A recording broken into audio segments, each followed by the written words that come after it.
Hi అండి, నమస్తే. Welcome to Suhasini's kitchen. నేను మీ సుహాస్ని రెడ్డి. ఈరోజు మన కిచెన్లో మరొక సూపర్ అండ్ టేస్టీ లంచ్ బాక్స్తో మీ ముందుకు వచ్చేసానండి. చాలా తేలికగా తయారు చేసేసుకోవచ్చు. దీనికోసం స్టవ్ మీద కడాయి పెట్టుకొని అందులోకి కాస్త ఆయిల్ ఎక్కువగానే వేసుకోవాలి. పోపు కంటే మరి కాస్త ఎక్కువ వేసేసుకొని పావు కప్పు దాకా వేరుశనగ విత్తనాలు వేసి గోల్డెన్ కలర్ వచ్చేదాకా వేయించండి.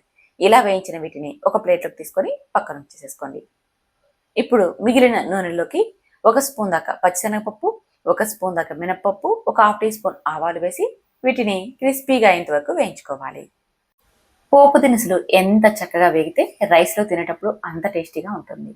ఇప్పుడు 4 పచ్చిమిర్చిని చిల్లికలుగా కట్ చేసి వేసుకోండి. అలాగే 5 లేదా 6 ఎండుమిర్చిని కూడా వేసేసుకొని కొన్ని సెకండ్ల పాటు వేయించుకోండి. తర్వాత ఇందులోకి 2 రెమ్మల కరివేపాకును కూడా వేసేసి మరికొన్ని సెకండ్లు వేయించండి.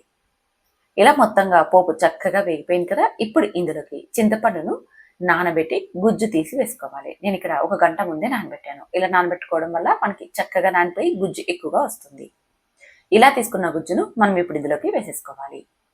ఇలా చిక్కగా తీసుకున్నాం అనుకోండి, ఎక్కువసేపు వేయించుకోకుండా మనకి త్వరగా తయారైపోతుంది.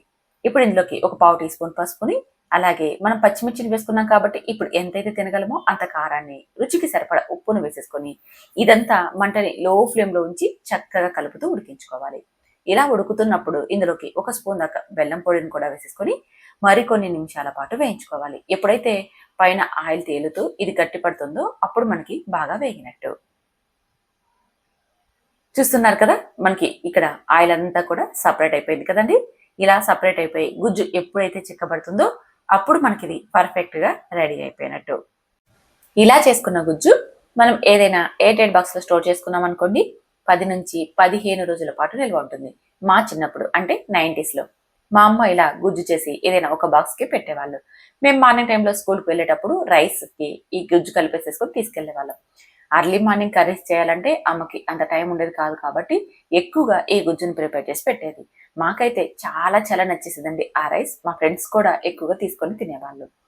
ఇలా గుజ్జు చేసుకున్నాం కదా, ఇప్పుడు ఎంతైతే కావాలో అంత ఉంచేసుకొని మిగిలింది ఏదైనా ఒక బాక్స్ లో వేసి పెట్టుకోవాలి. ఇప్పుడు ఇందులోకి రైస్ వేసేసుకోవాలి. అలాగే మనం వేయించి పెట్టుకున్నాం కదా పల్లీలని కొద్దిగా కొత్తిమీరని వేసేసుకొని కలుపుకోవడమే.